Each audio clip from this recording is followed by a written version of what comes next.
The purpose of our gathering together today is to hear stories and how they impact our lives. I was so moved by a share that my dear friend Tiana put out about her daughter, Ava, who has blessed us with being here. A very vulnerable story. A 25-year-old woman who has been diagnosed with breast cancer. I was absolutely moved to want to do anything I could do using my platform.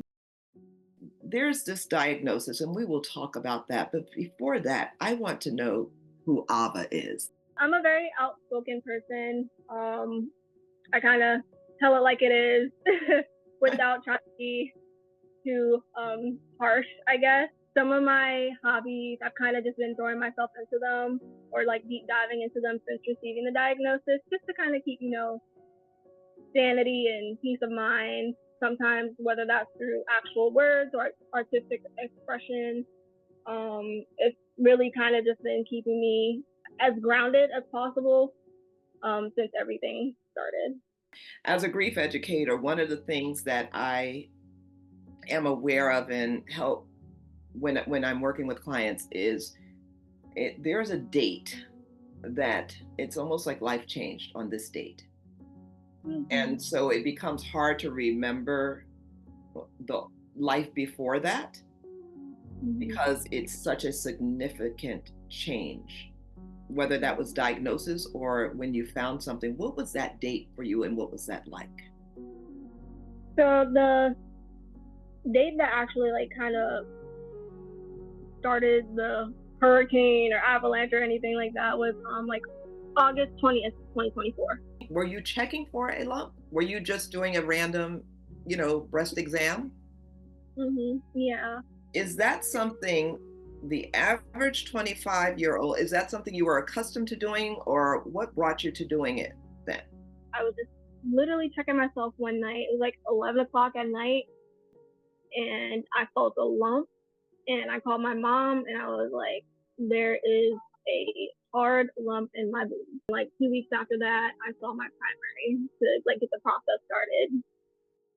Thank you so much for sharing that because there is this assumption that exists, and it's that this wouldn't be the case at a certain age, almost like it comes at a certain age when we know that's not true. Yeah, after 40 is what they say. No matter what place I called, like a radiology facility, they were just like, "Oh, you're too young. You'll have to have an ultrasound. Oh, sorry, we can't schedule you for that. You're too young. You have to be over 40." So I just ended up going to one of the appointments, got an ultrasound done, and the radiologist couldn't even see anything on the ultrasound. So I still had to get the mammogram done anyway.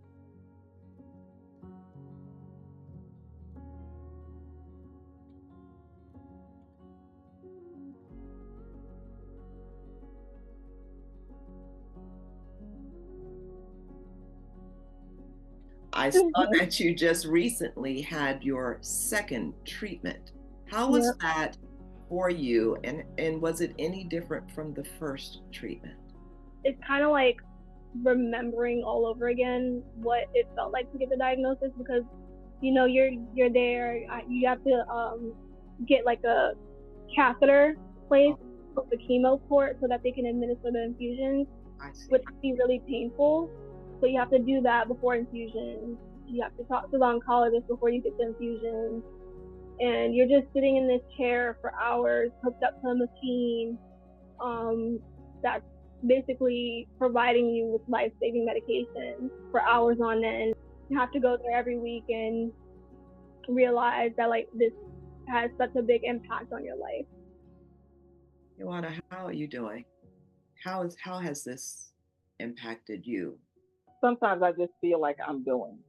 I don't have any words because, like, again, she's 25, she's the youngest of 10. It affected the whole family.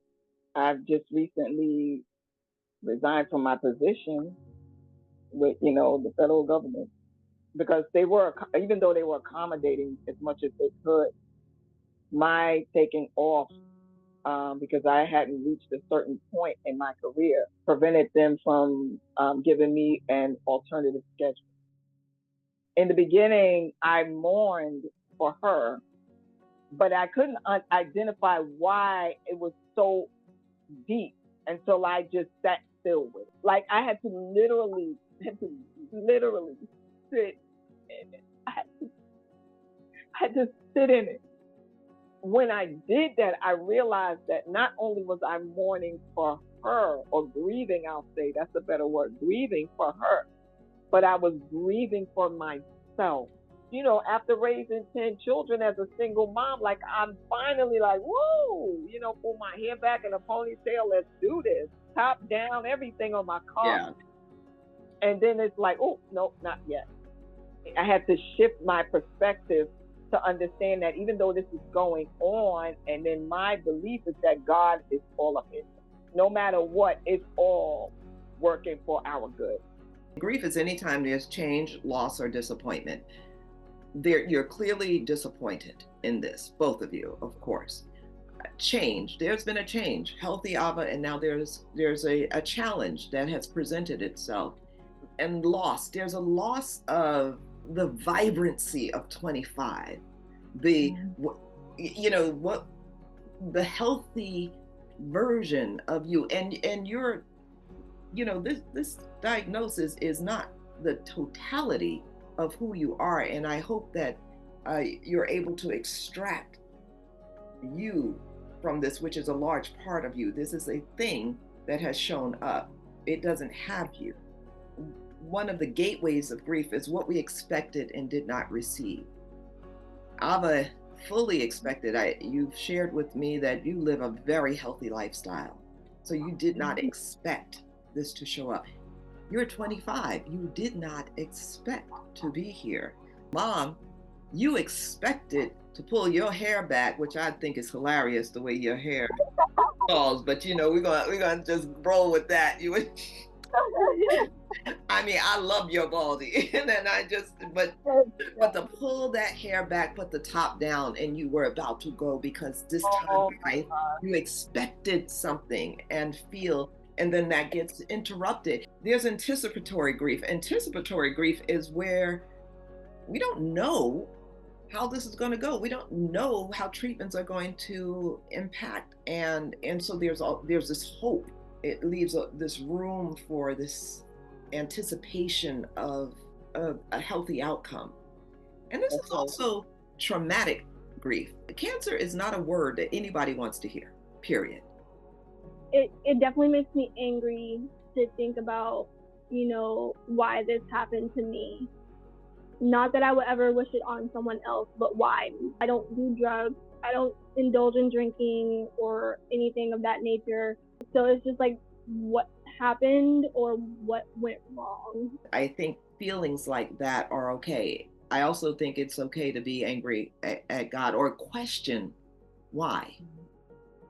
It is my hope that by raising awareness of your story, that the support that is needed gets to come in and surround you, and that you are both able to receive the goodness that is available in whatever form that takes.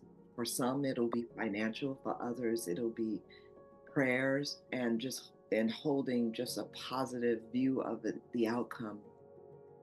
I thank you for giving my daughter the opportunity to share her story, so that she can bring an awareness to, you know, her situation, but to also educate young women about the, you know, being vigilant about their well-being.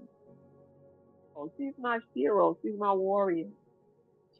Like, this is my girl right here. This is my fire.